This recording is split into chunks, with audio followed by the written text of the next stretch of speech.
Uma boa tarde para quem está a iniciar aqui a sessão e que estamos a receber mais participantes. Uma boa tarde a todos. Vamos só aguardar que a sala fique um bocadinho mais composta. Já temos muitos participantes, entretanto, a juntar-se a nós nesta sessão.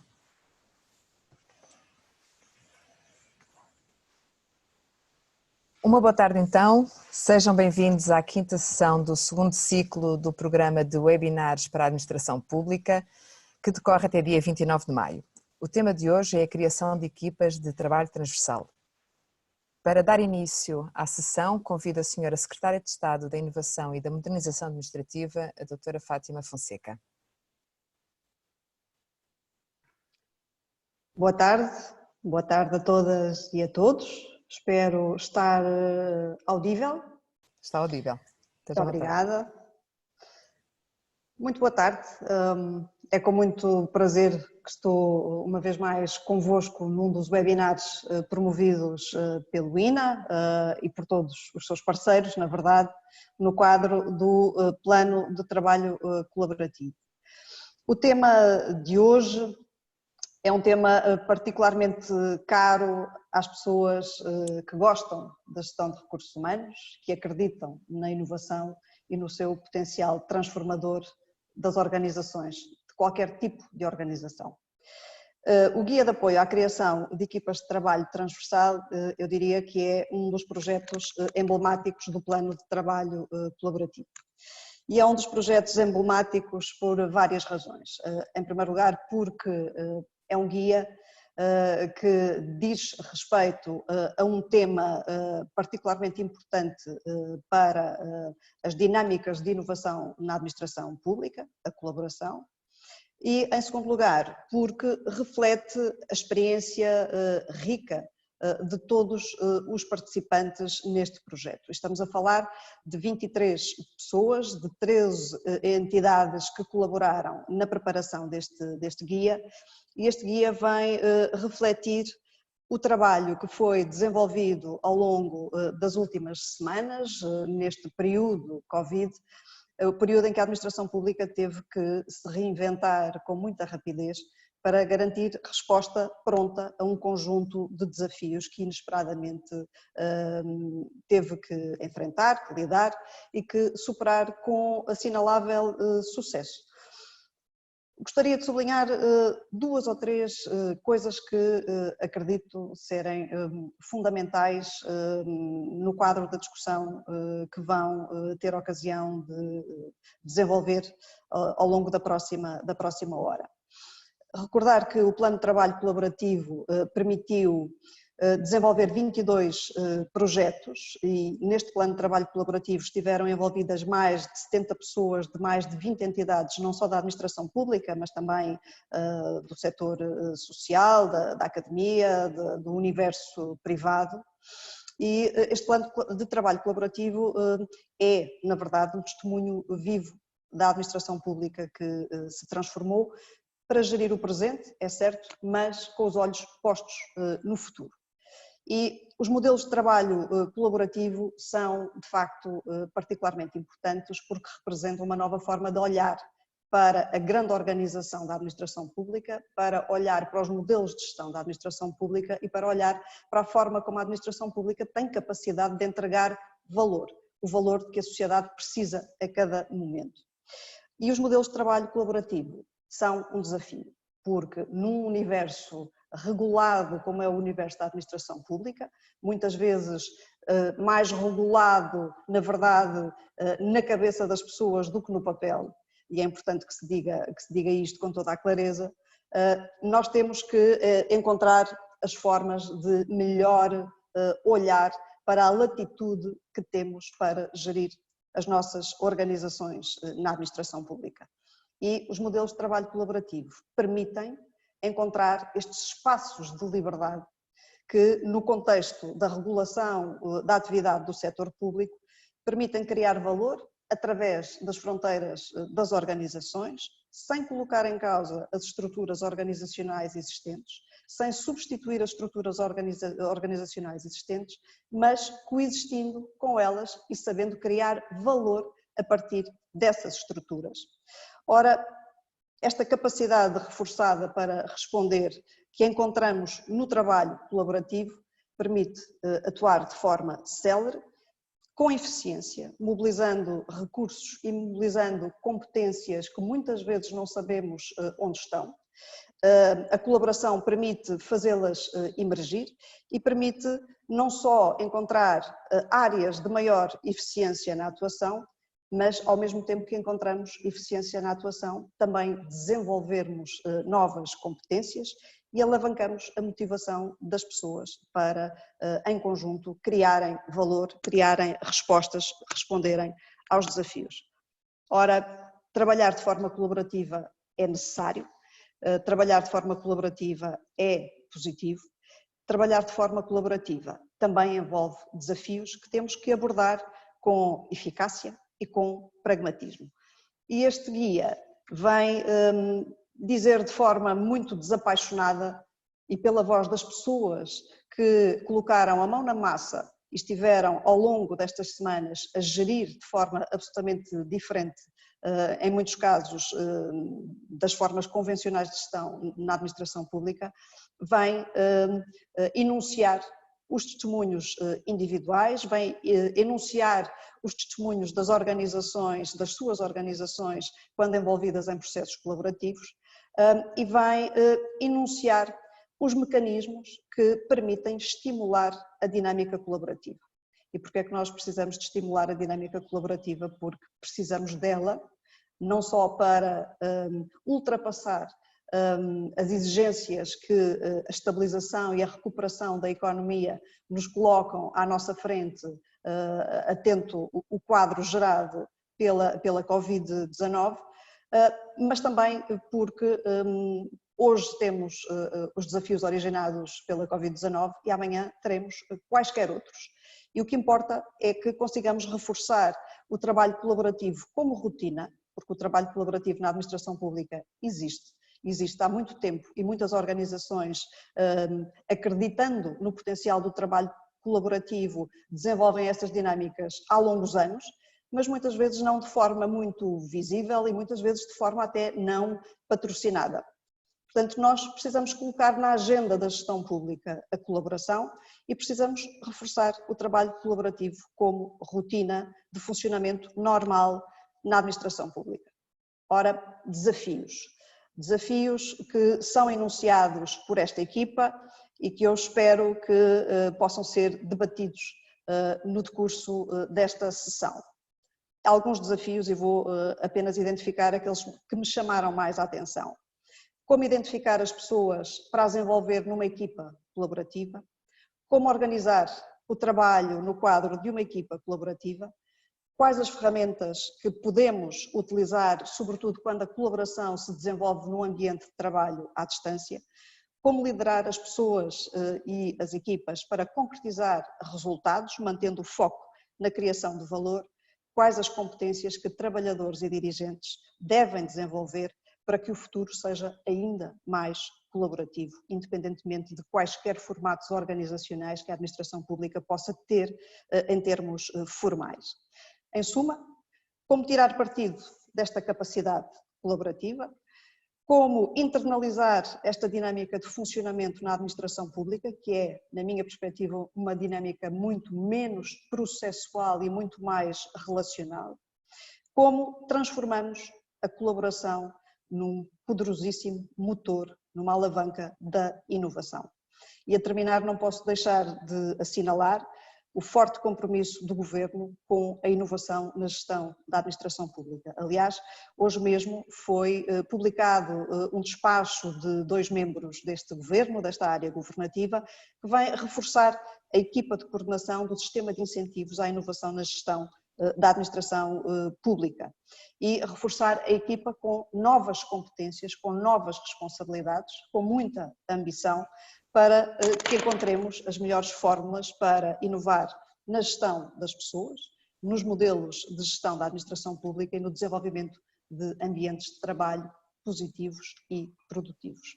Espero que esta sessão nos traga propostas para reflexão, nos traga compromissos de atuação. Fico a aguardar as vossas propostas para me sentir ainda mais mobilizada para poder corresponder também a estes desafios. Muito obrigada a todas e a todos, desejo-vos uma ótima sessão de trabalho e fico ansiosamente à espera das vossas propostas. Obrigada. Muito obrigada, Sra. Secretária de Estado. Vamos iniciar então a sessão de debate sobre a criação de equipas de trabalho transversal. Recordo que durante a sessão os participantes podem utilizar a ferramenta disponível no ecrã, designada por Questions and Answers, para colocar questões que serão respondidas no final da sessão. Peço que coloquem sempre o primeiro e último nome para podermos identificar quem está a falar connosco, quem nos quer colocar questões. No painel de conferencista, passo então a apresentar o painel que temos hoje connosco. Doutora Anabela Vilão, Subdiretora-Geral da Direção-Geral do Orçamento. O Dr. César Pestana, Presidente do Conselho Diretivo da Entidade de Serviços Partilhados da Administração Pública. A doutora Cristina Schell, Subdiretora-Geral do Gabinete de Planeamento, Políticas e Administração Geral. Dr. Nuno Bocão Sarmento, Capitão de Mar e Guerra, Chefe da Divisão de Planeamento do Estado-Maior da Armada da Marinha Portuguesa. Vai moderar o debate o Dr. Nicolau Santos, Presidente do Conselho de Administração da Agência de Notícias de Portugal. Vou ativar o ecrã. Na sessão está ainda a doutora Sofia Figueiredo, do Instituto Nacional para a Reabilitação, que irá fazer a interpretação para a língua gestual portuguesa. Muito obrigada a todos por terem aceito o nosso convite. Passo então a palavra ao Dr. Nicolau Santos. Boa tarde, está-se a ouvir? Está-se a ouvir. Ok. Boa tarde a todos, muito obrigado pelo convite para moderar mais esta sessão, esta dedicada ao reforço, enfim, à criação de equipes de trabalho transversal na administração pública, e os nossos oradores, todos eles estiveram envolvidos no grupo de trabalho e deram os seus contributos precisamente para, enfim, para algumas conclusões que se podem vir a tirar e que a Sra. Secretária de Estado agora assinalou. E eu começaria por fazer a primeira pergunta à doutora Anabela Vilão, que trabalhou sobretudo na área do enquadramento, dos conceitos-chaves, da formação, da tecnologia, enfim, da governação, peço desculpa, e da tecnologia, para saber, dentro deste quadro do trabalho transversal, quais são os desafios nestas áreas que se colocam com mais acuidade. Muito boa tarde. Também começaria por fazer a pergunta se todos me estão a ouvir. Sim? Pronto, então, em primeiro lugar, depois desta questão técnica, gostaria de agradecer a todos que estão presentes e que, tanto quanto sei, é uma audiência cheia. Queria também agradecer ao INA o convite para estar aqui neste webinar, que estou, portanto, com muito gosto. É uma área, portanto, que me é muito cara, uma vez que é uma área que tem a ver com a gestão de recursos humanos e as pessoas, como as motivar e como gerirmos melhor as organizações na administração pública. Como o Dr. Nicolau Santos referiu, nós fomos uma equipa, e a Sra. Secretária de Estado também, fomos uma equipa significativa, representando muitas entidades públicas e nós, portanto, estamos aqui a dialogar, mas estão muitos outros colegas que connosco trabalharam, portanto, neste guião que elaboramos. Quais foram, portanto, e indo agora então, tentando responder à questão, se ficar alguma em aberto, por favor digam-me também. O guia, portanto, o objetivo essencial do guia foi, portanto, e as preocupações que estiveram associadas foi, num contexto de criar um guia que seja útil para as entidades públicas que pretendam criar equipas de trabalho transversal. Esta criação de equipas transversais, penso que hoje não há dúvidas sobre o seu valor acrescentado, quer para as equipas num contexto individual como das organizações. Como há um pouco também a senhora Secretária de Estado referiu, nós temos já experiências e boas práticas na administração pública, na área de práticas de trabalho transversal, mas temos um percurso ainda a fazer e de melhoria contínua.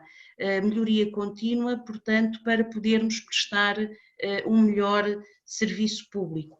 Portanto, estará aqui em causa a gestão de equipas, como definir equipas para constituírem trabalhos a serem elaborados num contexto transversal. Foi um dos desafios, portanto, foi pensarmos como é que se criam essas equipas. Ora, essas equipas, portanto, podem surgir por iniciativas individuais ou através das organizações, sendo que estará em causa, portanto, dar cumprimento, dar continuidade à resolução de uma questão. Tem que haver, portanto, um objetivo associado à criação, um objetivo ou vários objetivos, naturalmente, mas que a chamada equipa de trabalho transversal irá procurar resolver, melhorar ou criar. Mas diga-me uma coisa, doutora Anabela Vilão, esse objetivo é definido pelas pessoas da equipe, orientações trabalhadas com os superiores, como é que surgem esses objetivos específicos do trabalho transversal?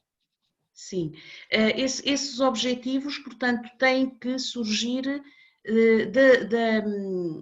do objetivo que se pretende resolver, em que as pessoas que vão ser identificadas para a equipa e os dirigentes das organizações têm, portanto, um papel e um contributo a dar, porque estes trabalhos colaborativos, que na sua generalidade, portanto, penso que se transformam em projetos e que os colegas, portanto, também falarão de metodologias para acompanhar a evolução destes projetos, têm que ter, portanto, integração nos próprios planos de atividades e nos instrumentos de gestão das organizações, porque há uma mais-valia que surgirá destes trabalhos, um output a ser apropriado, não é? E a ser incorporado num processo ou numa prestação de serviços de valor reforçado. Portanto, estes modelos pretendem ser flexíveis para dar resposta ágil a questões. Portanto, nós não trabalhamos de forma rígida a forma como tem que surgir.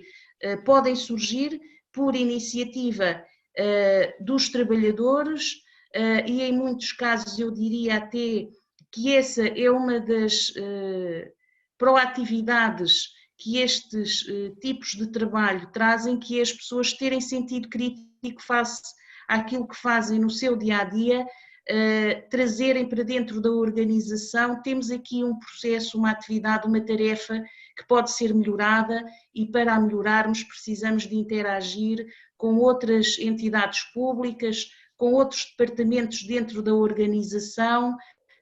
Vamos construir aqui um projeto para resolvermos uma questão, implementar uma melhoria na administração pública. Portanto, não há uma rigidez na forma de construir, bem pelo contrário, estas equipas de trabalho, porque só assim também é que nós teremos as pessoas a participarem de forma motivada e com sentido crítico, e tem também que se apropriar de que há aqui uma mais-valia, quer individual, para quem participa nestes trabalhos, porque são equipas heterogéneas, como há um pouco penso que também pôs-me na questão. As equipas para resolver um problema têm que ter experiências e formações diversas, heterogéneas, mas complementares, e isso é uma mais-valia também para as equipas e para as pessoas que estarão, portanto, integradas nestes projetos.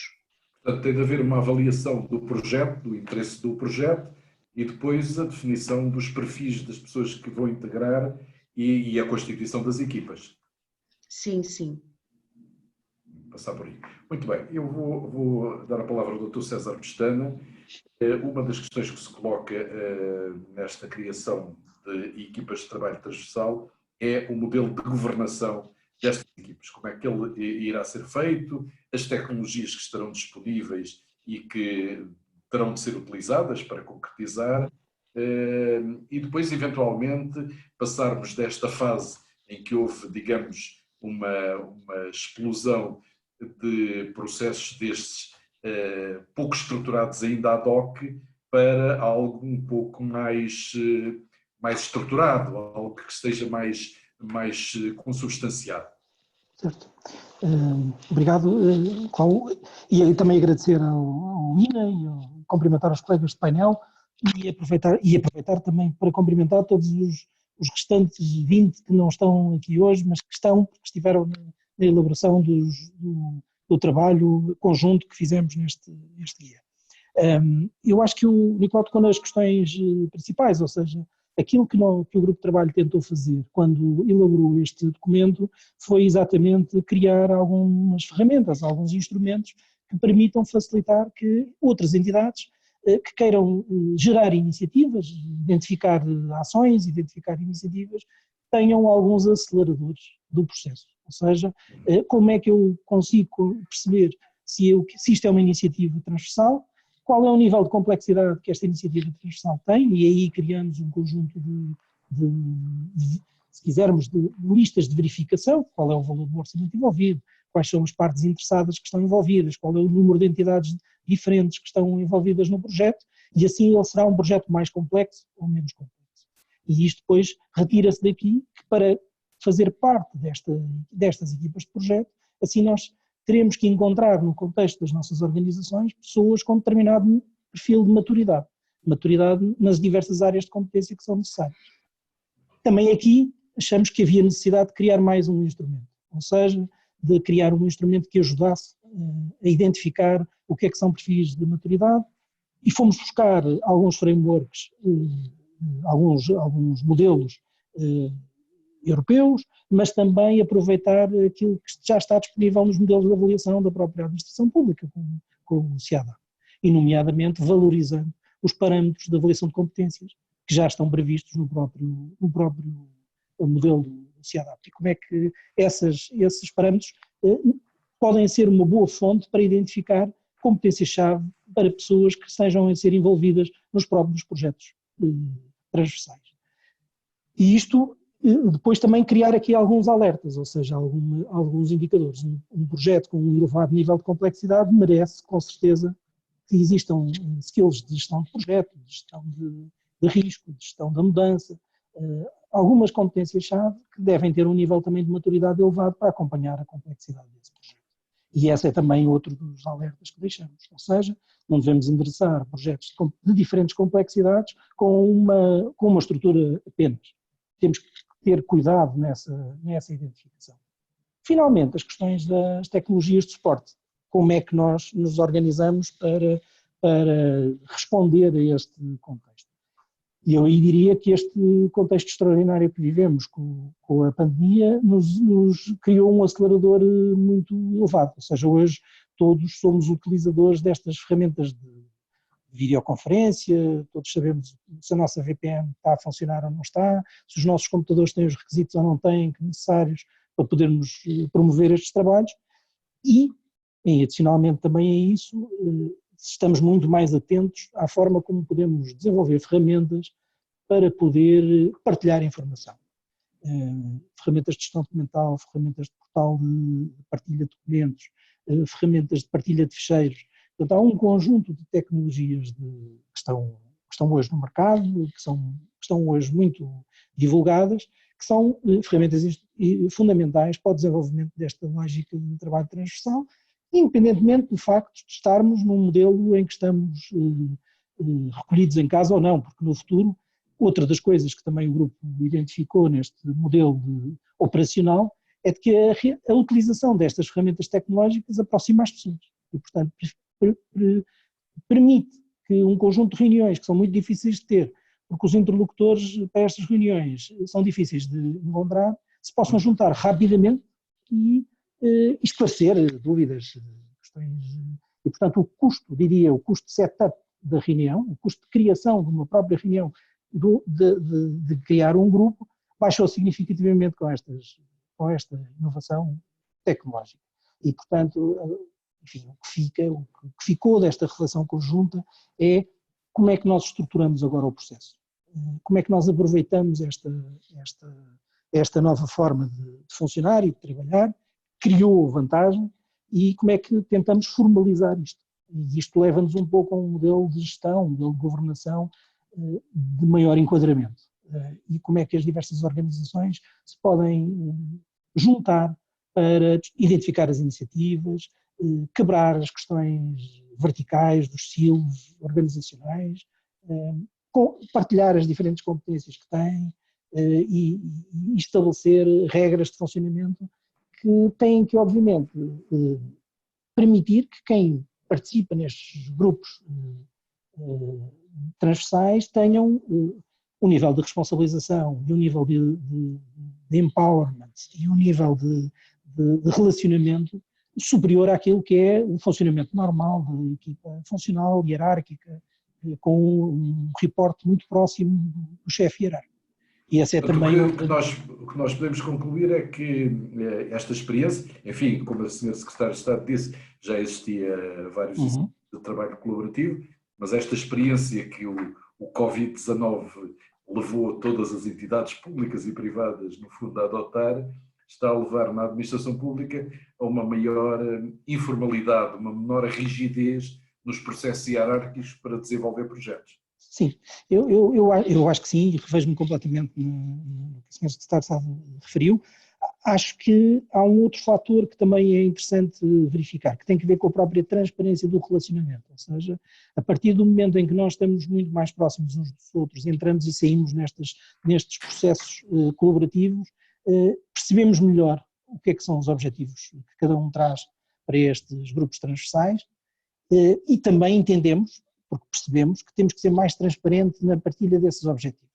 E isso é também em si, acho, um benefício destes processos. Ou seja, termos consciência do que é que cada um quer quando participa nestes projetos transversais, a nível organizacional, a nível da equipa e a nível dos próprios elementos das equipas que trazem as suas competências para esse projeto.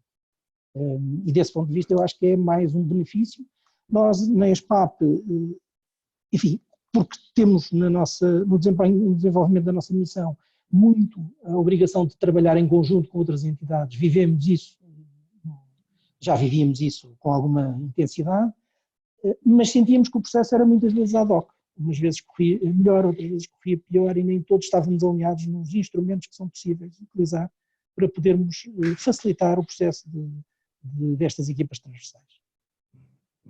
Muito bem, vou dar a palavra à doutora Cristina Schell e enfim, duas ou três questões que levantou na nossa fase antes de estarmos presentes. Na cábula. Exatamente, foi colocar as questões relativas ao estímulo da capacidade de iniciativa dos trabalhadores que este processo liberta, de algum modo, e potencia. Pois como é que nesta sequência se deve encarar recursos humanos na administração pública, um novo olhar eventualmente para os recursos humanos na administração pública e finalmente a questão de saber do ponto de vista dos dirigentes se eles estão preparados para lidar com, no fundo, aparentemente esta nova organização que está a surgir na administração pública. Olá, muito boa tarde a todos.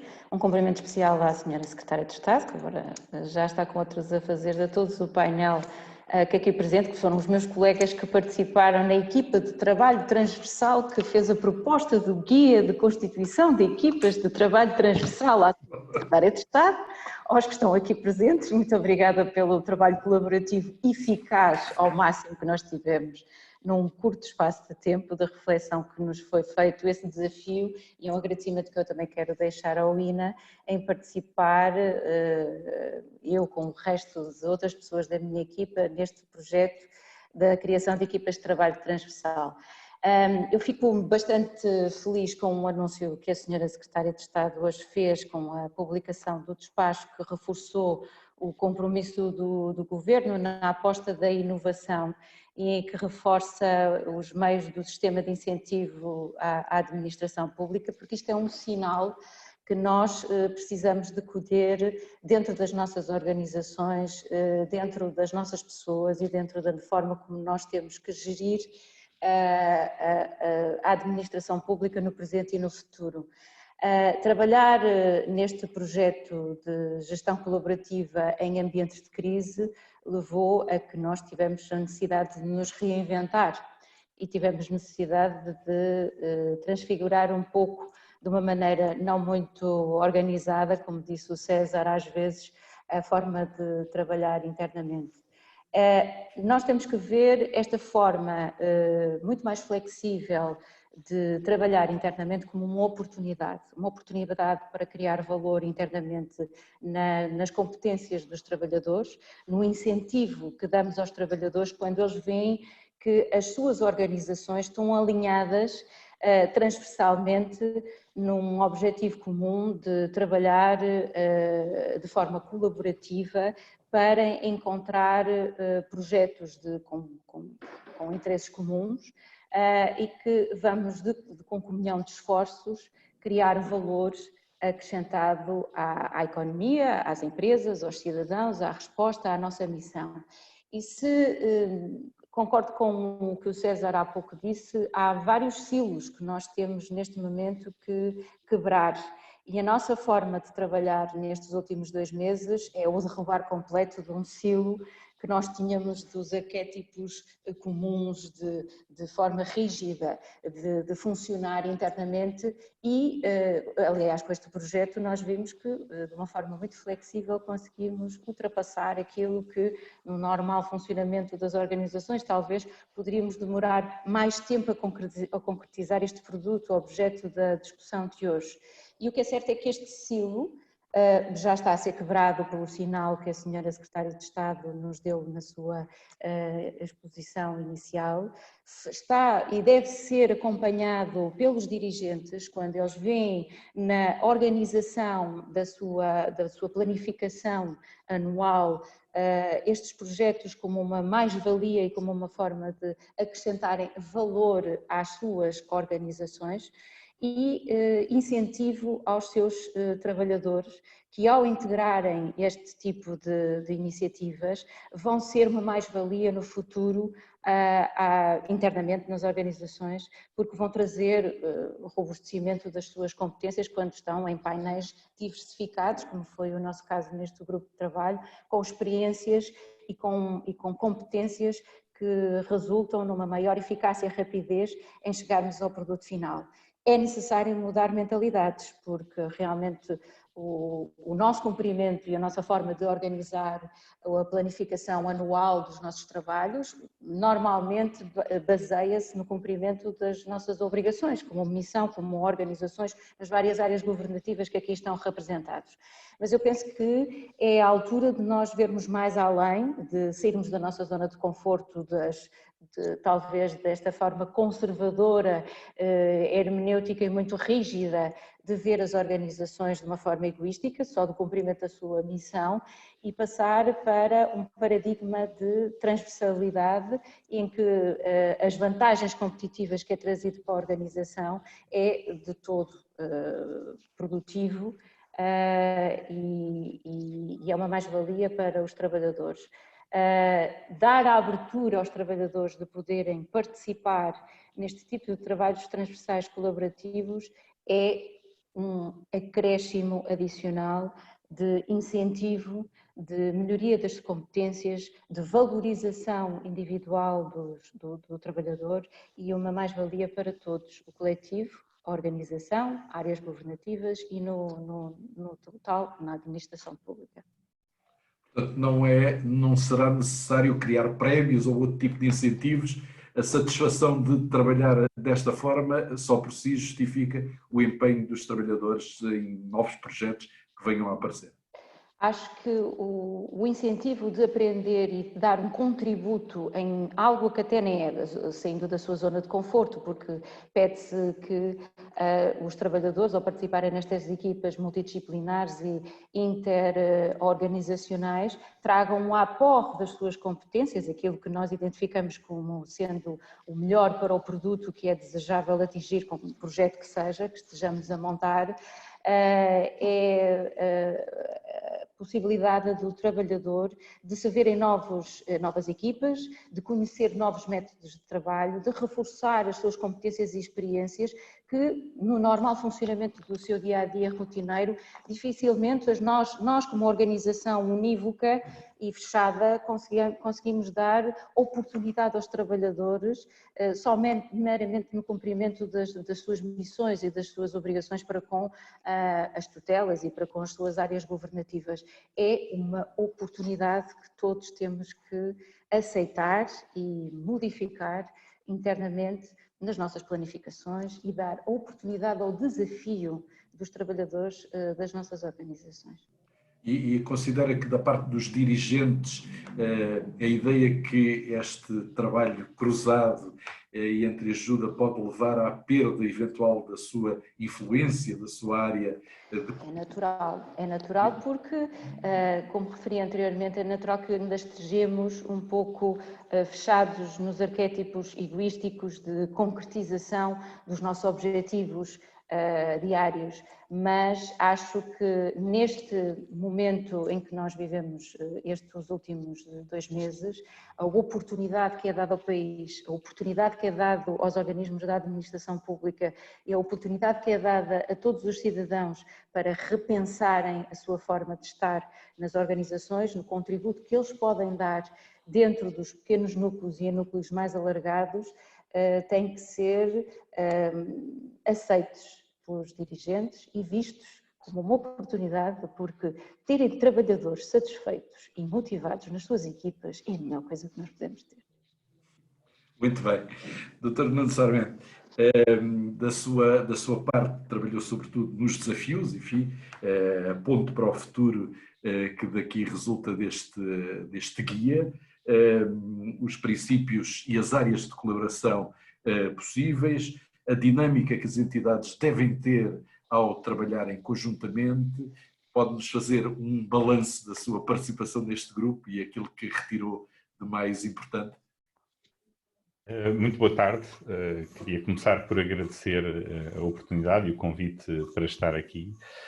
Cumprimentar a Sra. Secretária de Estado, aqui os meus colegas de painel, e na realidade todos os participantes que estão aqui a ouvir-nos e que consideram que isto tem valor acrescentado para si. Eu talvez vá começar, porque me parece que é importante, um pouco aqui o nosso testemunho do que é que nós sentimos, nós próprios, como foi aqui referido. Isto foi um processo colaborativo. Portanto, uma das partes interessantes foi as nossas reações exatamente a participar neste processo colaborativo. Eu devo referir isso porque, sendo da Marinha, enquanto muitas outras organizações veem com maior naturalidade algumas das colaborações, eu sinto que o facto da Marinha ter entrado, por exemplo, neste processo, inicialmente, mas a Marinha está aqui e vou dizer o que é que eu senti do meu lado. Eu confesso que a primeira vez que me telefonaram a perguntar que ia haver esta iniciativa e se eu queria participar, eu disse que sim. E talvez seja importante perceber porque é que eu disse que sim de imediato e sem fazer quase questão nenhuma. É que realmente a situação que nós vivemos durante este período levou-nos a querer concretizar, levou-nos a querer fazer. E se alguém estava a fazer qualquer coisa que seria ser positivo, eu não queria, nem a Marinha queria estar fora desse processo. Mas confesso que na primeira reunião que fui, que não foi deste grupo, em que começámos a conversar, eu demorei pelo menos meia reunião a perceber qual é que era o verdadeiro enquadramento, exatamente o que é que nós íamos fazer, o que é que estava por trás daquilo, porque havia ali coisas que eram até um pouco chocantes em termos daquilo que são os processos normais com que as organizações trabalhavam. E eu acho importante dizer isto porquê? Porque isto é um processo já transformacional. O facto de eu, nessa altura, ter entrado numa reunião, ser militar, as pessoas ficam com dúvidas como é que são os militares, será que eles são muito rígidos, como é que é? E o facto das pessoas começarem a conhecer eu julgo que foi o primeiro processo de mudança e que representa aquilo que nós devemos olhar com muito cuidado. A segunda coisa que eu queria dizer, cuidado em termos positivos. A segunda coisa que eu queria dizer, e eu normalmente quando falo neste processo, é verdade que o estímulo disto foi esta situação da pandemia. Mas a pandemia eu gosto de dividir aqui em 3 partes. Porque são 3 partes de oportunidades de identificar o valor acrescentado para as organizações. A primeira tem a ver com gestão de crise, pura e dura. Ou seja, todas as nossas organizações, as que prestam serviços na área das tecnologias, as que prestam serviços ao público, as que prestam serviços internos, mas de suporte e de sustentação daquilo que é o processo produtivo da administração pública, têm que ter formas de como é que reage e como é que vai decidir quando as circunstâncias não são as normais. E muitos de nós temos planos para isso, mas é raro nós testarmos e treinarmos esses planos. E, portanto, isto deu-nos essa primeira oportunidade. E eu não sei relativamente às outras organizações, mas eu diria que foi exatamente igual como na Marinha. Foi extremamente útil nós percebermos que alguns dos processos de decisão que nós tínhamos têm que ser modificados, têm que ser agilizados internamente neste processo de gestão de crise. A segunda componente que toda a gente fala, porque é realmente a de maior evidência, é o facto de nos obrigarem a fazer essa componente fora do nosso ambiente normal de trabalho, obrigar-nos a estar confinados, ou seja, não podemos geograficamente estar no mesmo espaço. O que isso na realidade fez-nos dar um salto em 3 meses, ou em 2 meses, aquilo que seria um salto no mínimo de 3 anos ou 5 anos, pelo menos. E há artigos neste momento a referir exatamente esse tipo de salto. E que nós não devemos deixar fugir.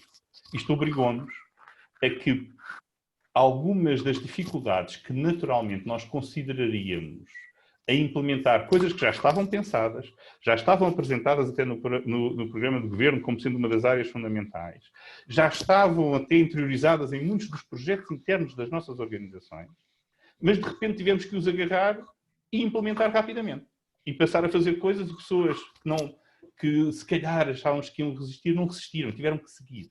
Isto é uma oportunidade única, não podemos perder essa oportunidade. Mas deixe-me perguntar-lhe uma coisa. Precisamente falou dessa ideia que eventualmente existe na sociedade, ou pelo menos se calhar eu tenho essa ideia, de que as estruturas militares são claramente mais rígidas, mais hierárquicas, enfim, quem está por cima manda ordens para os patamares inferiores. Esta mudança de que refere, acha que é algo que rapidamente se vai impor numa estrutura como a Marinha, por exemplo? Eu referi isso exatamente para lhe dar a oportunidade de fazer essa pergunta. Obrigado, ainda bem que eu estava atento. Para explicar que as estruturas militares têm, numa questão cultural, que é de onde vem esse estereótipo que existe, têm que ter estruturas hierárquicas que sejam fortes, porque há uma parte da nossa atividade em que é fundamental que as pessoas não ponham em causa, que as pessoas não questionem, porque é preciso garantir que determinada coisa acontece. No entanto, eu diria que, eu falei, por exemplo, na gestão de crise inicialmente, porque a maior parte das estruturas de gestão de crise da sociedade civil são baseadas exatamente em modelos que foram implementados na área militar. Isto porquê? Porque nós temos muito no nosso dia-a-dia a necessidade de ser ágeis a responder. Por exemplo, na Marinha, quando nós estamos no navio, temos uma estrutura hierárquica, com o comandante, o imediato, o navio, os departamentos, aquilo que representaria uma organização. No entanto, quando entramos em combate, toda esta organização tem que mudar.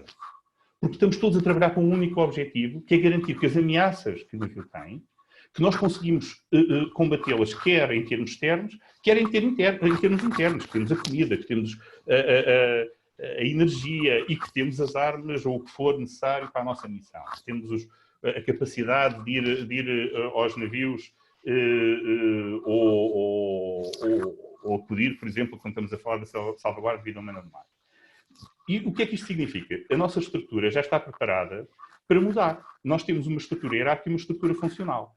Nós, quando entramos na guerra, vou dizer assim, na realidade cada pessoa tem 2 funções. Tem uma função que normalmente é, por exemplo, o cozinheiro, e quando entra nesse mecanismo transversal, se calhar vai municiar uma arma qualquer e vai fazer uma outra componente a combater incêndios internamente. Esta dinâmica está na nossa cultura. Portanto, uma das coisas interessantes foi nós testarmos exatamente essa dinâmica para uma coisa que não é o que é mais habitual, que é quando o problema é interno dentro da Marinha, como é o caso de uma pandemia. Estamos profundamente preparados para missões externas, estruturas de comando e controle, forma de atuar, forma de processar a informação. Quando é internamente, também temos esses mecanismos, mas não estão tão agilizados. Isso foi muito interessante. Mas isso que acabou de dizer é muito interessante, porque esse trabalho colaborativo e essa informalidade ou menor hierarquização desse trabalho colaborativo vai ter de conviver com uma estrutura que, apesar de tudo, tem de manter alguma precisamente para fazer face a situações de crise. Portanto, eu disse que foi uma oportunidade de aprendizagem, porque tivemos exatamente que testar internamente como é que isso funcionou, e funcionou muito bem. Melhor do que aquilo que nós inicialmente até pensávamos que poderia acontecer. Funcionou não só muito bem, como foi de imediato. A resposta foi muito rápida, e repare, aqui, por exemplo, a Marinha tem uma outra particularidade, ou as Forças Armadas em termos globais, que é, além de nos termos que preocupar com a nossa organização e aquilo que é o nosso produto operacional, também fomos chamados a apoiar a própria crise. Aliás, esse passou a ser o nosso objetivo principal. Os nossos médicos, garantir a parte hospitalar, garantir a nossa parte em apoio às populações, quer dizer, há aqui uma série de coisas que nós nos focámos a fazer isso.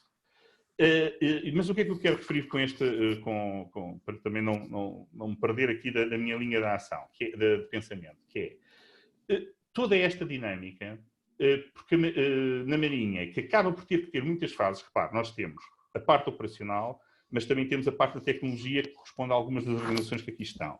Temos museus, portanto, preocupámos com aquilo que o Governo estava a fazer relativamente a ter os museus abertos ou não ter os museus abertos, como é que fazemos isso? Temos o Instituto Hidrográfico, que tem uma componente muito mais relevante na parte do mar. Temos diversas áreas que têm problemas diferentes da nossa sociedade. E, portanto, quando eu fui convidado, que é isso que eu queria dizer, e participei neste grupo, achei interessantíssimo. Porque quase toda a gente estava a fazer qualquer coisa que era interessante para nós. E que era muito relevante poder fazer benchmarking, conseguir perceber como é que os outros estavam a lidar e como é que isto podia ser agarrado. Como é que podíamos gerir o conhecimento? Como é que podíamos agarrar aquilo que é o conhecimento específico de cada uma das organizações e que é trabalhado e cresce dentro dessa organização e transformá-lo em conhecimento que pudesse ser partilhado entre todos nós. A segunda coisa que eu gostei nesta equipa, neste projeto específico, foi o facto de sermos muito práticos. Ou seja, a discussão foi, nós temos que arranjar aqui coisas que sejam para ser consequentes, não é para fazer trabalhos teóricos. O que é que nós podemos fazer que ajude as organizações? E eu senti que toda a equipa se motivou a fazer as coisas nesse sentido. E olhando para aquilo que é a terceira vertente da aprendizagem desta crise, que é como colaborar com os outros. Ou seja, como é que gerimos crise? Como é que o fazemos sem estar no nosso local de trabalho? E como é que o fazemos sem ser na nossa organização? Como é que o fazemos com as outras organizações? Isso foi extremamente interessante agarrar nesse aspecto. Para ser muito rápido, para não me alargar muito, eu queria dizer o seguinte. É fundamental uma pessoa estar focado nos mesmos objetivos, nos mesmos princípios, acreditar nas mesmas coisas. Há uma coisa que já foi aqui referida várias vezes. Isto é possível, esta colaboração transversal, se as pessoas acreditarem em estar focadas nas pessoas. As pessoas é um ponto fundamental do desenvolvimento destas organizações. E eu senti isso em todas as entidades que participaram nas discussões. A outra coisa que temos que acreditar piamente é que é importante quebrar os silos que existem. Muitos desses silos são mentais, são nossos, somos nós que os criamos. Quando me perguntaram, a minha primeira pergunta foi bem, mas tenho que formalizar, não tenho que formalizar, com quem é que eu vou falar? Quer dizer, como é que se faz isso? Não é? E pronto, de repente começámos a trabalhar e não foi preciso nada disso e aconteceu tudo muito bem. E temos que acreditar que ganhamos mais em ter conhecimento comum do que termos protagonismo próprio. Portanto, eu acho que estes três princípios foram coisas que foram fundamentais para o nosso trabalho. Muito bem. Deixe-me só dar aqui um salto, que é para passar a palavra. O que é que foi fundamental? É que nós não podemos deixar que isto pare. Nós temos que criar a ponte para que as nossas ações aqui, que eu acho que foram muito consequentes neste dia, mas que na realidade possam ser mais consequentes e consigamos atravessar para o outro lado e garantir que este novo normal que as pessoas falam na realidade vai ter ações concretas. E, portanto, é isso que eu sugiro que nós estejamos focados, é como é que vamos transformar isto em ações concretas para o futuro. Muito obrigado. Eu vou voltar à doutora Anabela Vilão, porque trabalhando na Direção-Geral do Orçamento, que integra o Ministério das Finanças, é um ministério obviamente fundamental, ainda por cima de uma situação de crise, é provavelmente o ministério mais importante de todos os ministérios, sem desvalorizar, obviamente, os outros. Como é que o Ministério das Finanças, que na prática também, enfim, como dizia o Nuno Sarmento, na prática também tem uma hierarquia muito acentuada relativamente aos outros ministérios, como é que pode entrar neste trabalho colaborativo sem perder, digamos, a sua autoridade, sem perder a sua capacidade de impor, do ponto de vista orçamental, do ponto de vista financeiro, um conjunto de orientações que não podem ser alteradas? Sim, muito obrigada. Eu teria uma tendência a responder algo muito parecido com o que o colega Nuno referiu em relação à Marinha. Aquilo que são orientações que têm que surgir face aos objetivos que Portugal tem que cumprir integrado numa comissão ou numa Comissão Europeia, não é? Portanto, objetivos claros existem, obrigações também existem para o país e, portanto, tem que haver regras e disciplina orçamental. E, portanto, essa componente deve e continuará a existir. Agora, a forma de implementar, e aí já estamos em processo orçamental, o como fazer, como todos sabemos, não vale a pena, portanto, tentar dizer que não. O processo orçamental, por si, é um processo que é complexo, tem várias dimensões, desde a preparação do Orçamento de Estado, a execução do Orçamento de Estado e a Conta Geral do Estado. Aqui dentro destas várias dimensões nós temos muitos processos e muitos cumprimentos legais de informação e de rigor na execução orçamental. Nós, Direção-Geral do Orçamento, temos procurado ser uma instituição que procura trabalhar com os setores e todas as áreas governativas de forma colaborativa. As próprias circulares que a Direção-Geral do Orçamento emite procura ser os tais, se me permitem, os tais guias de apoio e de suporte à gestão financeira que os servir a nossa intervenção, é sendo ouvintes e continuando a trabalhar com os setores para podermos melhorar componentes do processo orçamental. Muito bem. Doutora Cristina Chão, gostava de voltar à intervenção da senhora Secretária de Estado.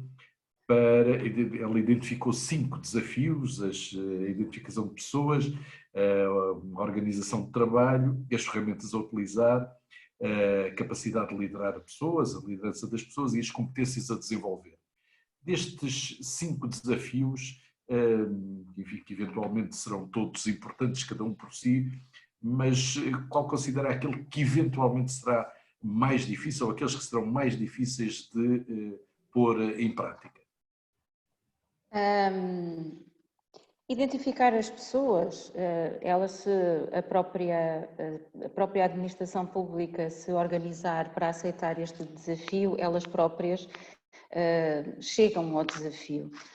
Depois, em função dos projetos, logo se verá. Mas eu acho que o principal desafio, quando nós falamos há pouco dos silos, é o compromisso. O compromisso das organizações e o compromisso em chegar ao bom porto do trabalho colaborativo. E é difícil, funcionou em tempos de crise durante estes 2 meses, é o exemplo como a ONU referiu.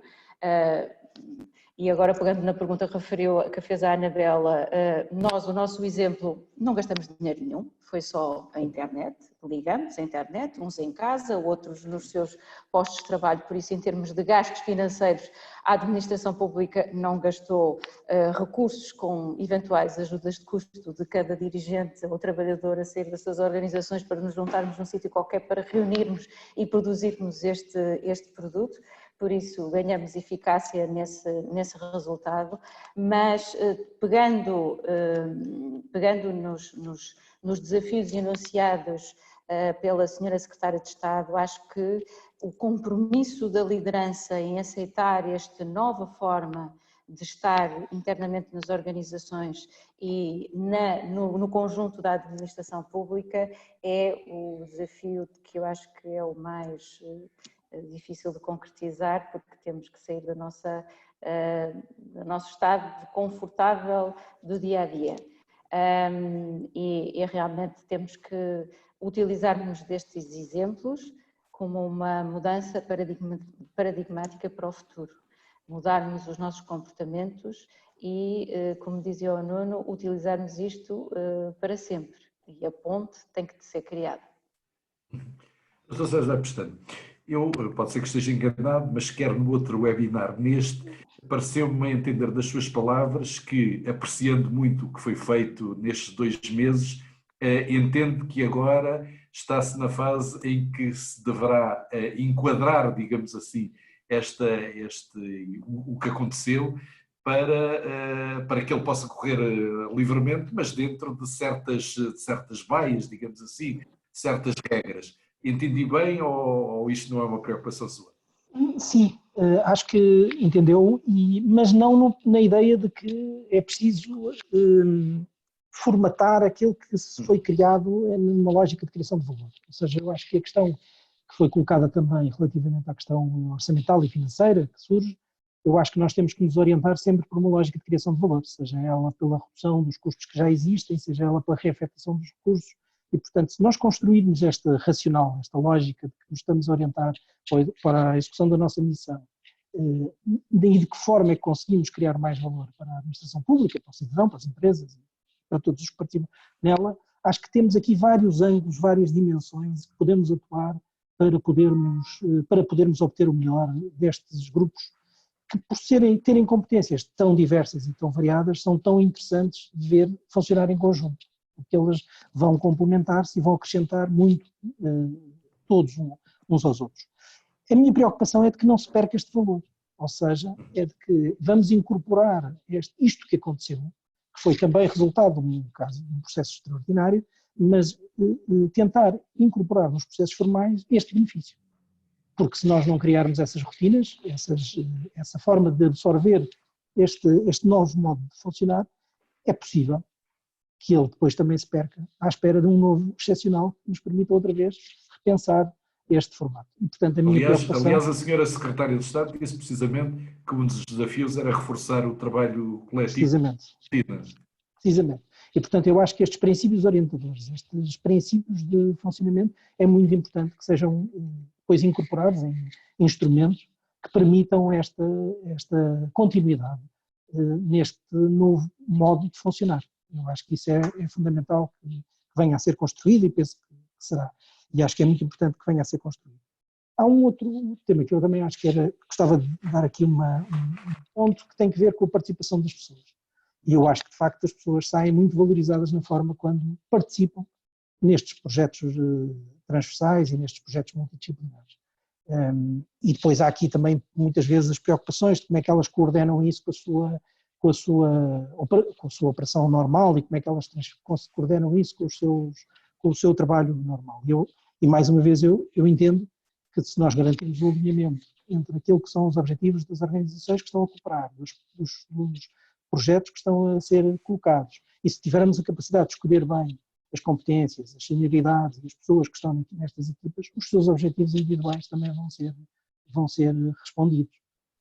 E eu acho que é exatamente desta forma de conseguir este exercício que nos vai permitir depois no futuro não perder esta experiência que foi muito interessante de viver. Não necessariamente. Uma das questões que o preocupa e que abordou também foi precisamente isso, não perder este trabalho, fazer a para o futuro, sendo a Marinha seguramente uma área de atividade que planeia muito bem aquilo que faz, como é que entende que se deve, como é que se consegue, eventualmente este guia já dá bastantes respostas a isso, como é que se consegue manter esta dinâmica colaborativa quando, eventualmente, e esperemos que o mais rapidamente possível, a ameaça do coronavírus desapareça. Bem, eu começaria por essa última parte.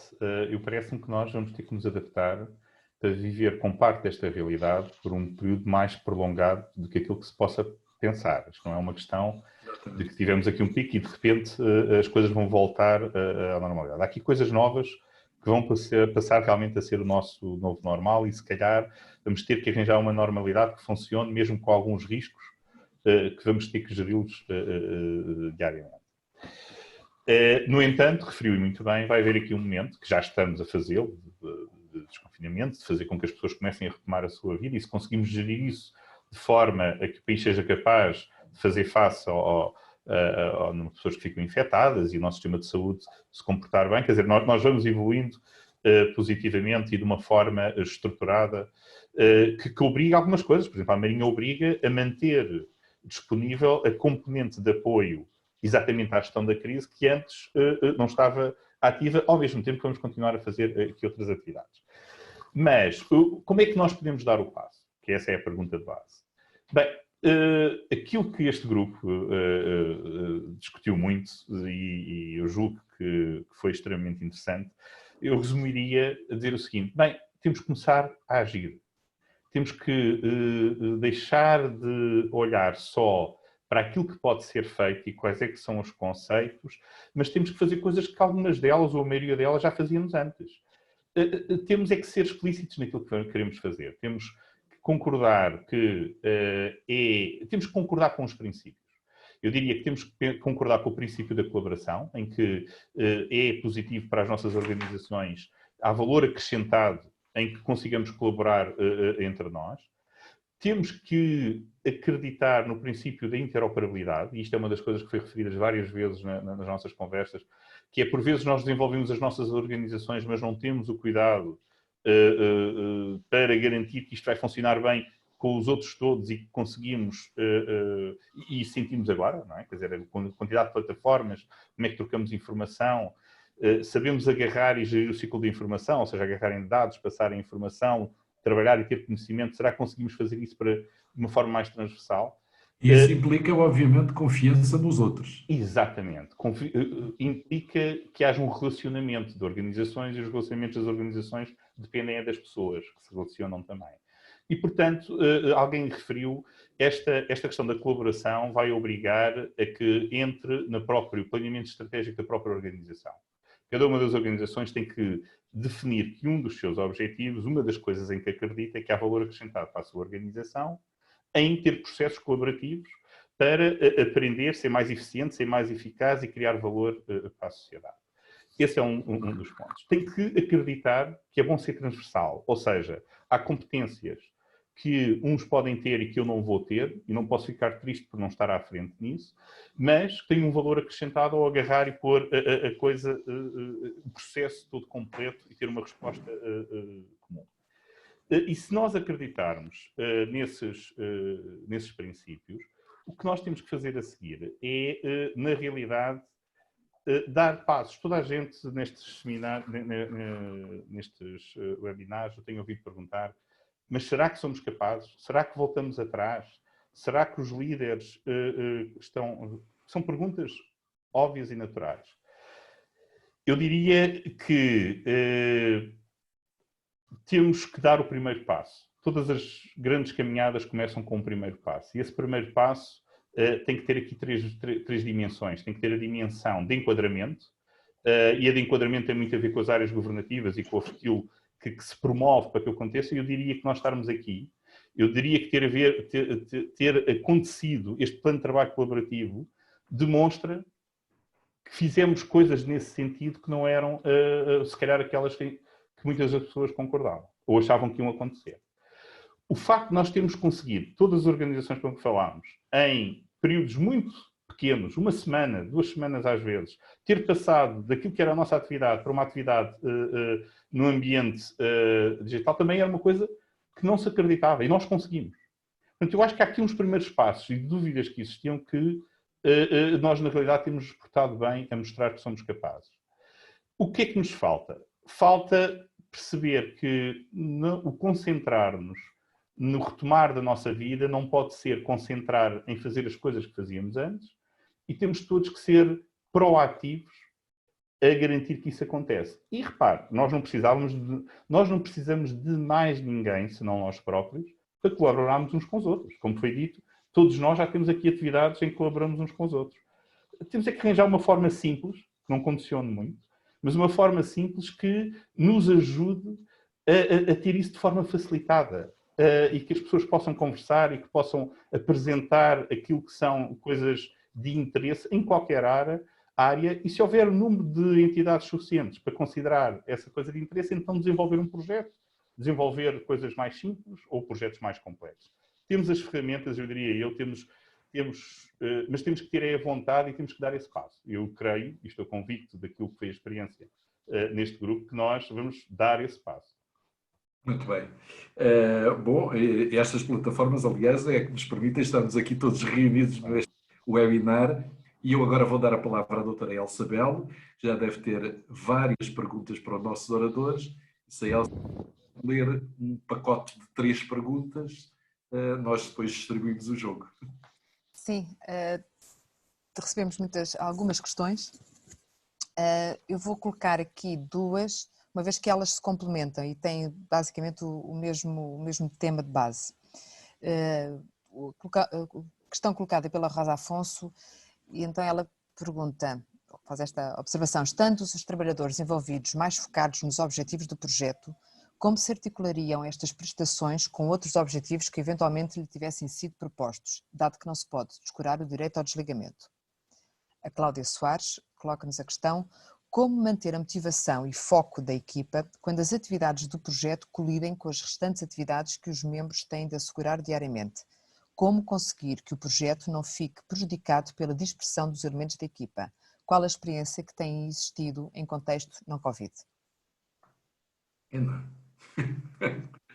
Não sei se a doutora Cristina Chão quer abrir as hostilidades na resposta. Em relação no nosso trabalho e na nossa reflexão, claro que estamos no universo da administração pública e a questão da avaliação do desempenho dos trabalhadores e das organizações foi um tema focado e é abordado até no ponto 5º da nossa proposta de guia destas equipas de trabalho transversal.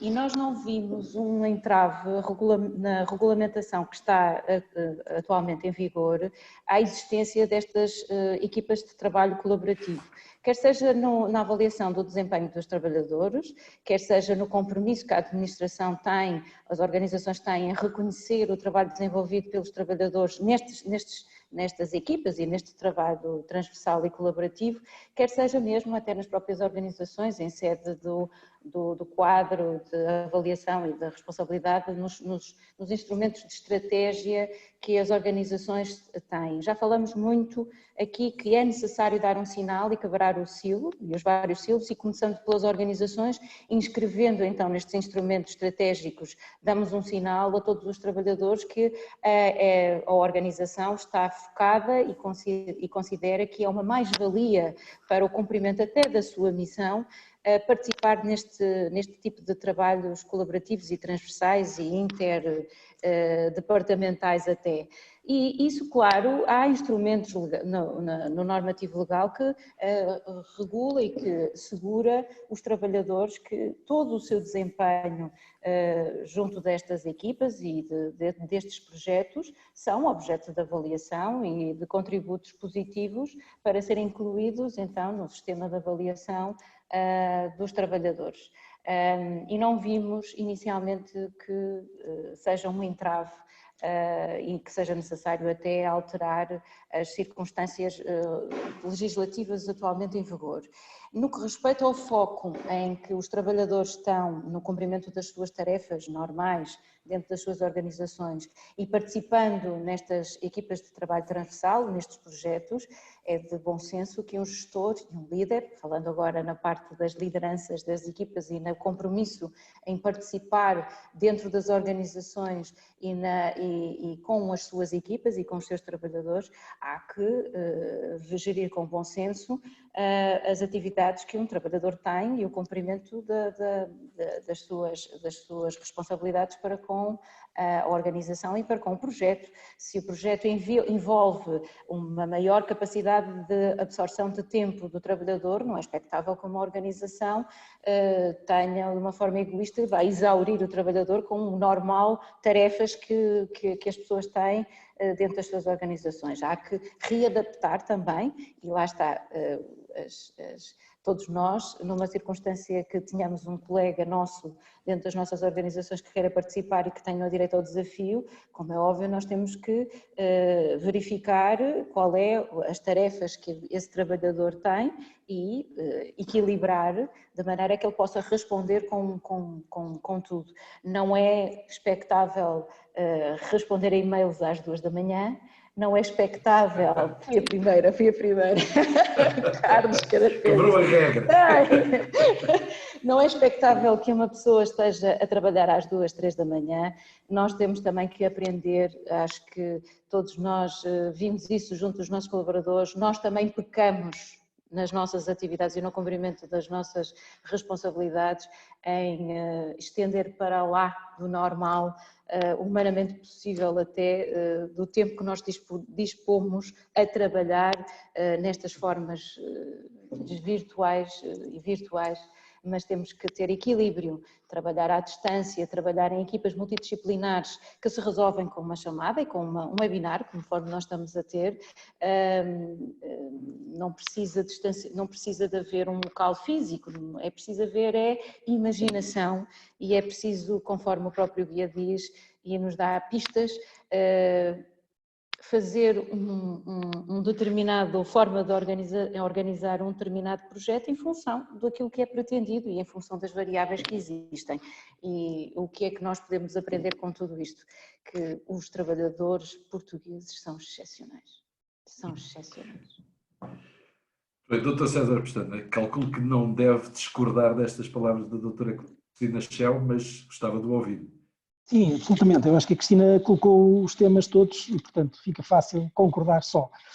Mas eu talvez reforçaria... Falta o e-mail das 2 da manhã.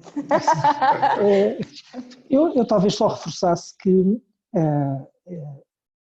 a facilidade da acessibilidade às pessoas tem também outra componente que tem que ver com a nossa gestão dessa facilidade de acessibilidade. E, portanto, muitos daquilo que nós verificamos é que hoje não contactamos através de telefones fixos que seguem um caminho de secretários e de secretárias e ligamos diretamente para o telemóvel, ligamos diretamente para o computador e isso gera um nível de acesso muito mais intrusivo se não for gerido com um peso, conta e medida, que é aquilo que tem que acontecer. Por outro lado, as próprias ferramentas de gestão de projeto, desmaterializadas, permitem também fazer a correta gestão dos recursos. Eu diria que, desse ponto de vista, não é diferente do que tínhamos antes. Já tínhamos antes muitas situações em que a adequada alocação dos recursos aos projetos não era melhor. Neste momento temos os mesmos problemas, temos que gerir isso com cuidado. Acho que há aqui uma questão muito relevante que tem que ver com a facilidade do acesso por um lado e a diversidade das competências das pessoas que estão envolvidas no projeto. E isso eu acho que é também muito interessante gerir. Mais uma vez, no próprio guia também identificamos um conjunto de ferramentas que podem auxiliar os gestores de projeto e as organizações a gerir estes limites, a gerir estas capacidades de carga que eu acho que devem ser utilizadas. O que o Nuno referia deste propósito, destes princípios, deste alinhamento da organização, eu acho que permite resolver parte destes temas, a partir do momento em que a organização ela própria, os dirigentes dessa organização estejam envolvidos nesta lógica de trabalho colaborativo, eles também percebem que isso implica a alocação de pessoas com um recurso e com uma tarefa que tem que ser corretamente dimensionada. Não é uma coisa que vamos fazer ali porque conhecemos alguém ou simpatizamos com alguém, é algo que faz parte estruturante do trabalho que fazemos. Algum do nosso tempo estará em projetos transversais, colaborativos, porque faz sentido que assim seja. Doutora Anabela Vilão, sem mais uma vez colocar os ministérios num outro patamar, o que é certo é que o Ministério das Finanças, em particular a Direção-Geral do Orçamento, tem uma enorme carga de trabalho, enormes solicitações. Acha que é possível, apesar disso, encontrar entre os trabalhadores pessoas que possam ter parte do seu trabalho ligado a estes projetos de colaboração com outros departamentos do Estado? Sim, é possível. De facto, a Direção-Geral do Orçamento é uma Direção-Geral que tem uma atividade muito intensa, com um quadro de pessoal que tem, portanto, sofrido uma redução significativamente face às suas atribuições, mas as pessoas, digamos que têm-se conseguido adaptar muito bem a novas exigências, a novos processos e são pessoas, na sua generalidade, muito proativas. Nós temos uma carga de representações e de trabalhos com as áreas setoriais, com a área dos sistemas de informação, que é o caso da ESPAP, que o César Pestana preside, e com quem temos, não querendo descurar outras áreas, mas um trabalho colaborativo e de transversal para todo o processo orçamental e, portanto, são as pessoas que estão na Direção-Geral do Orçamento que ativamente têm contribuído para que seja possível dinamizar sempre um processo orçamental com prazos muito exigentes de cumprimentos de lei e muito intensos.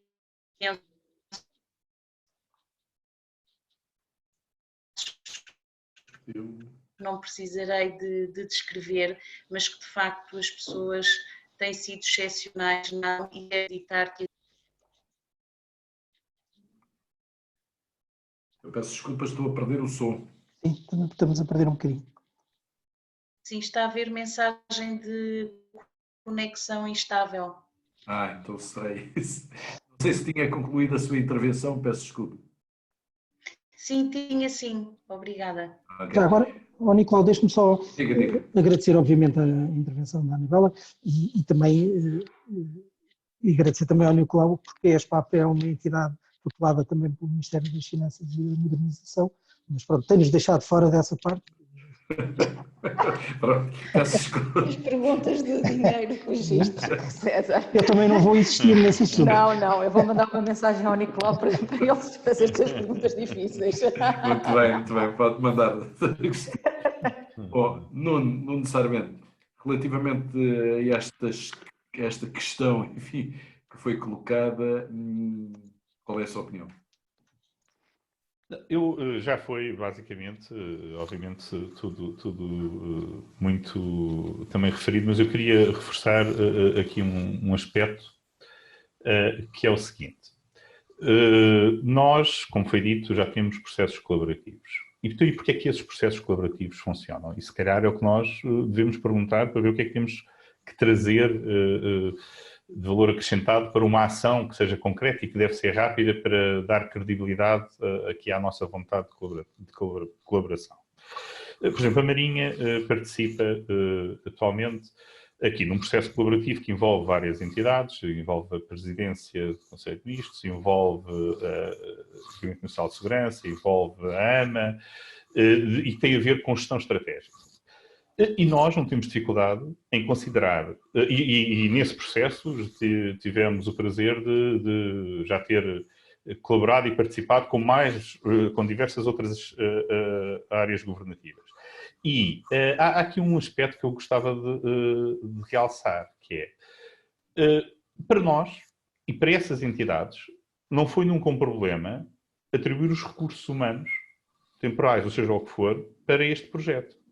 Portanto, o que é que está aqui diferente? O que está diferente é que no pensamento e na diretiva estratégica de Marinha, o Almirante SEMA definiu um conjunto de objetivos e nesses objetivos, quer os novos objetivos estratégicos, quer os objetivos operacionais, há objetivos que apontam exatamente para este processo colaborativo. O que quer dizer que quando nós estamos a priorizar os nossos recursos, sejam eles humanos, materiais, financeiros, o que for, vamos adequar uma componente daquilo que nós temos que fazer para isto, porque é um objetivo considerado de enorme valor acrescentado. Aquilo que nós sentimos das outras entidades com que temos estado a colaborar é exatamente o mesmo. Ou seja, estamos em projetos que esses próprios projetos, que são os exemplos que foram referidos também aqui pelas outras entidades, diria eu, que foram identificados como sendo relevantes e, portanto, nós conseguimos atribuí-los os recursos e conseguimos avaliá-los, conseguimos arranjar os tempos. O que é que este processo agora nos ajuda? É que percebemos que podemos fazer mais. Em vez de termos muitas dificuldades, podemos ter facilidades. Em vez de... Não sei se ia dizer alguma coisa? Não. Não.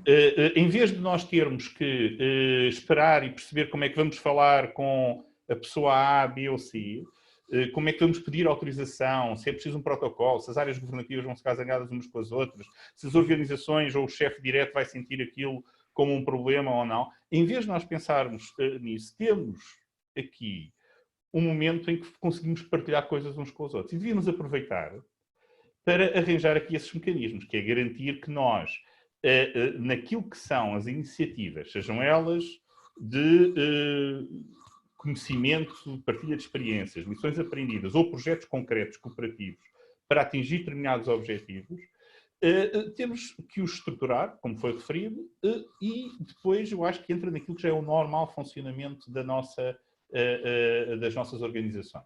O que nós não fazemos, e vamos mostrar se somos ou não capazes de chegar lá, é haver aqui processos que podem ser transversais na administração pública e a forma como nós os vamos agarrar, ter na sua essência já esse pensamento colaborativo. Há coisas que nós fazemos que podemos, à cabeça, dizer que é para serem feitas, coordenadas e participadas de forma colaborativa por várias entidades.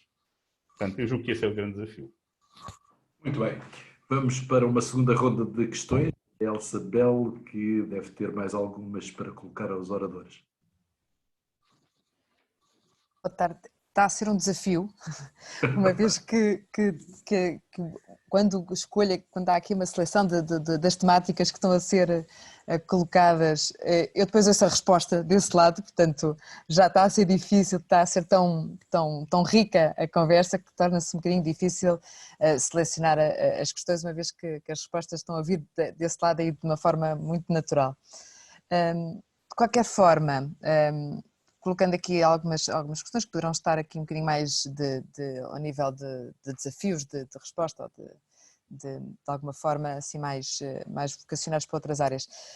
O Nuno Mimoso coloca-nos a questão: de que forma poderá o teletrabalho e trabalho em videoconferência vir a ser implementados de uma forma mais cimentada em trabalho colaborativo pelos vários serviços da administração pública central e local? A Rita Ferreira coloca-nos a questão: gostaria que os oradores fornecessem exemplos de constituição de equipas de trabalho transversais dentro das suas organizações, coisa que também o Nuno Bucalçarmente acabou agora de identificar, e que dificuldades sentiram e resultados obtidos. Se calhar é mais esta a tónica colocada: dificuldades e resultados. Muito bem. Passo. Então, vamos lá.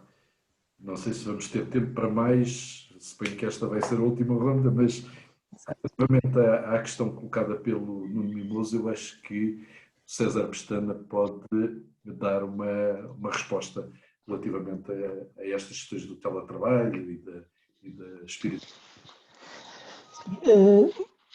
Sim, claro. Eu acho que o teletrabalho passou a ser um instrumento. Aliás, já vimos isso também num outro webinar dedicado exatamente à questão do teletrabalho, que o teletrabalho passou a ser um instrumento de funcionamento. E eu acredito que passará a ser uma ferramenta na nossa gestão das equipas, e há um conjunto de funções e um conjunto de pessoas que provavelmente poderão estar, se não em completo teletrabalho, em algum modelo de rotatividade na utilização dos mecanismos de teletrabalho. Porque isso permite, desde que esse trabalho não não tenha que estar síncrono com outros, permite uma organização do tempo e dos recursos, pode ser muito útil para as nossas organizações. Nós percebemos isso porque medimos o desempenho e medimos os outputs, os resultados do trabalho, e começamos a perceber que há aqui ferramentas onde há tipos de trabalho onde efetivamente o teletrabalho até é um adicional de produtividade e de capacidade de resposta por parte dos trabalhadores, dos colaboradores da SPAP, neste caso. Portanto, eu acho que sim, acho que o modelo tem que ser um bocadinho... Eventualmente este regime excepcional criou uma série de mecanismos legais que o tornaram obviamente mais simples de adotar do que o modelo anterior, e daí também considero que é possível identificar um conjunto de questões que provavelmente deverão ser incorporados no modelo normativo normal, pós-crise, para poder ser utilizado de outra maneira. E nem tudo aquilo que também já foi dito, que se refere à própria questão cultural do dirigente, como é que quer ter o trabalhador em teletrabalho ou não. Eu acho que essa barreira também se quebrou a partir do momento em que nós temos 90%, 80% das organizações em teletrabalho. Está aqui um choque cultural que aconteceu e que agora, quando no fim do processo de confinamento, vamos olhar para isto de outra maneira e vamos com certeza ser capazes de lidar com esta questão de outra maneira. Aproveitava também para dar um exemplo interessante de grupo multitransversal, grupo de trabalho transversal, que foi, por exemplo, o que aconteceu com o grupo de trabalho para a gestão dos apreendidos, um grupo de trabalho dos veículos apreendidos no Estado, e portanto é um grupo de trabalho que juntou a Administração Interna, a Justiça, o Ministério das Finanças, um conjunto de entidades, para fazer a otimização do processo de gestão dos carros apreendidos, dos veículos apreendidos no Estado, por exemplo. Esse foi um exercício muito interessante, do qual saíram resultados a diversos níveis. Implementação de novos processos, alterações legislativas, implementações de sistemas de informação, para tornar um processo mais eficiente, de maior valor, no caso neste caso em particular. Portanto, e acho que isso faz todo sentido que continue a ser feito em processos que correm as diversas áreas de governação. É o caso que me apetecia dizer, só falta juntar ao grupo os ladrões para tornar a coisa assim, mas não me parece que faça grande sentido. Nuno Sarmento, gostava relativamente a estas duas questões, se nos pode também dar a sua opinião. Sim, eu, em relação aos desafios de coisas positivas e preocupações que temos tido, as questões positivas são por demais evidentes. Nestes processos colaborativos que nós temos,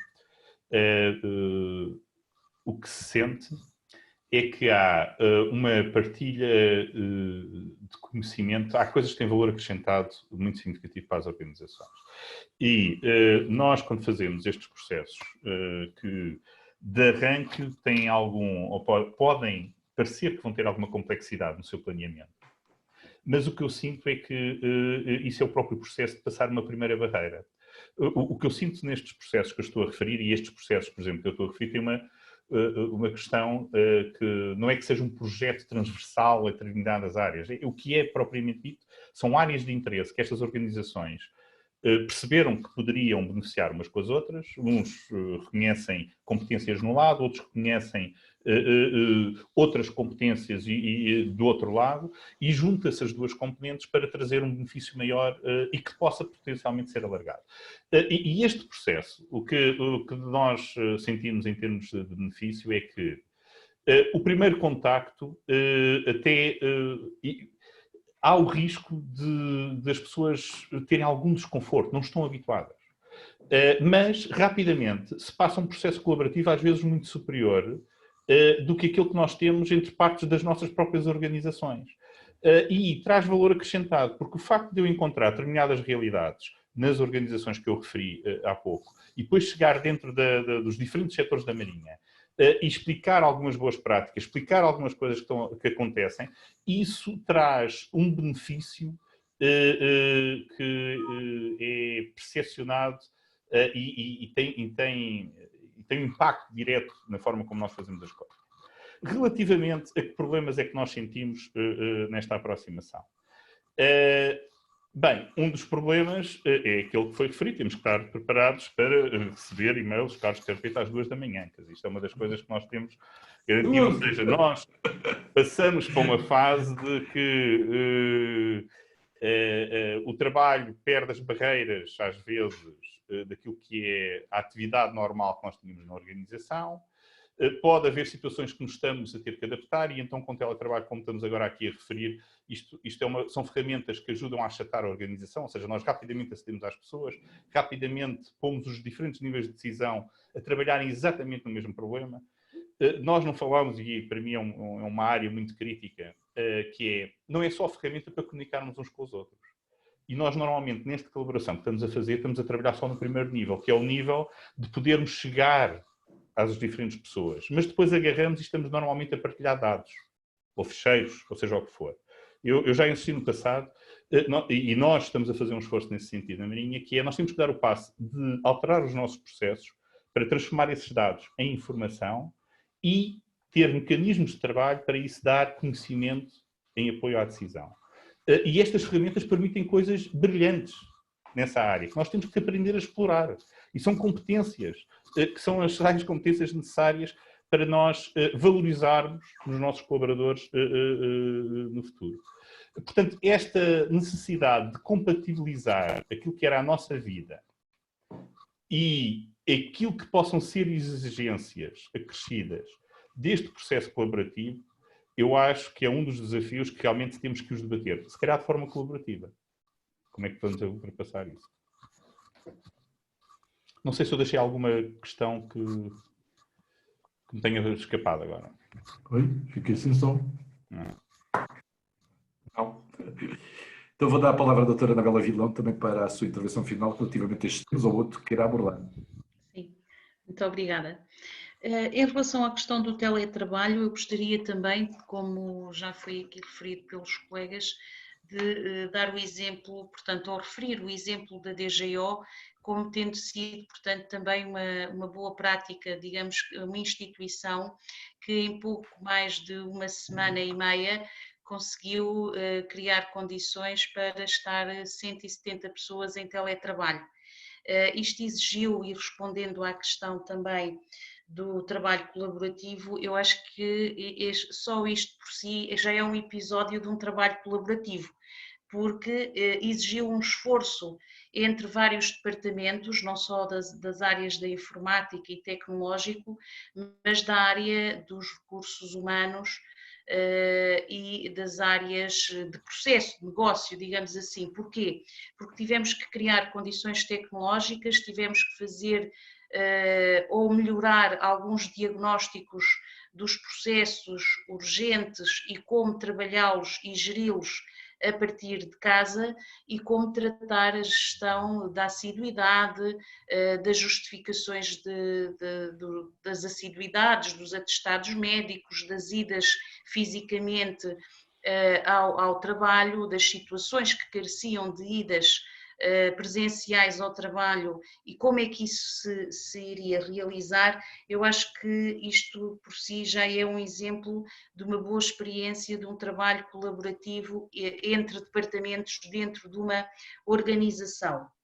Em relação a exemplos de trabalho colaborativo entre áreas ou setores governativos, eu daria um exemplo, mas teria muitos, uma vez que a DGO centraliza, digamos que o processo orçamental trabalha com todos os setores e áreas governativas, mas daria um exemplo que foi um trabalho com muito sucesso e que era, portanto, uma necessidade com um valor acrescentado muito significativo, que foi na área do Simplex+, o trabalho na identificação de diplomas legislativos, portanto, que poderiam carecer de revisão ou de, portanto, interligação com outros ou até mesmo dá-los como revogados e, como sabemos, a área legislativa está muito avulsa, não é? Portanto, e é um trabalho que exige um esforço significativo no seu diagnóstico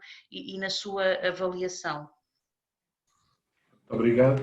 Doutora Cristina Schell, para além destes dois temas que foram introduzidos agora, eu gostava que voltasse àquilo que já falou, que é a questão das lideranças neste novo contexto. E saber-se da sua parte se acha que é necessário, por exemplo, um curso do INA para sensibilizar as lideranças para este trabalho colaborativo. Eles já existem, Nicolau, eles já existem. peço desculpa. A gente tem que existem até forma desmaterializada, em teletrabalho, à distância, não é preciso. Pronto, então está bem, pronto. Não, levantou o problema das lideranças de... Enfim, não, é verdade.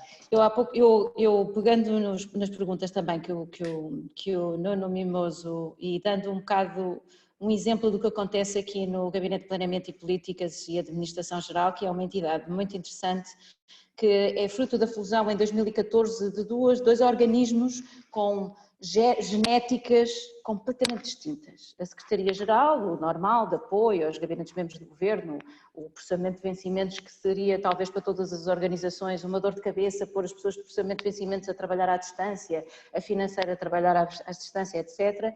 E o Gabinete de Planeamento e Políticas, que é a entidade responsável por acompanhar primariamente a política agrícola nos fóruns europeus e dar o apoio a esta área governativa na decisão concreta da política.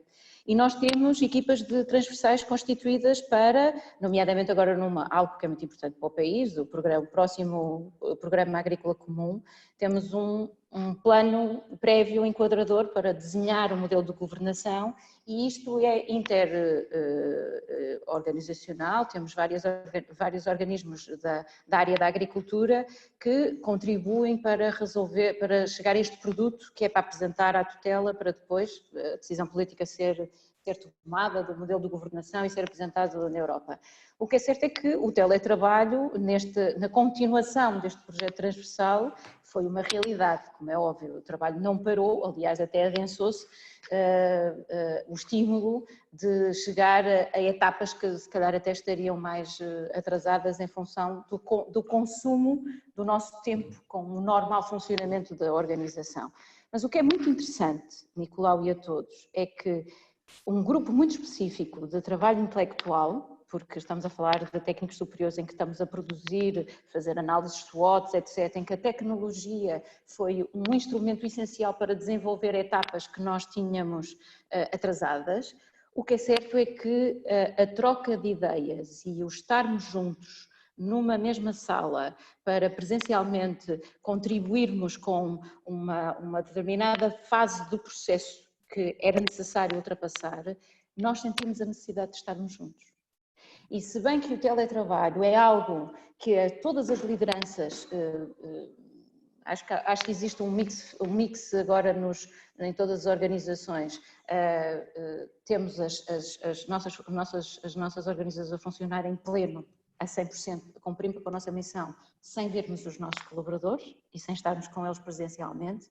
E nesse sentido, durante estes 2 meses, nós demonstramos ao país que nós nos conseguimos transfigurar e de um momento para o outro continuar a cumprir com a nossa missão. E isso é fruto de todo o empenho que os trabalhadores tiveram nas organizações no cumprimento e assegurar que o país não parava, nomeadamente no que respeita aos organismos da administração pública.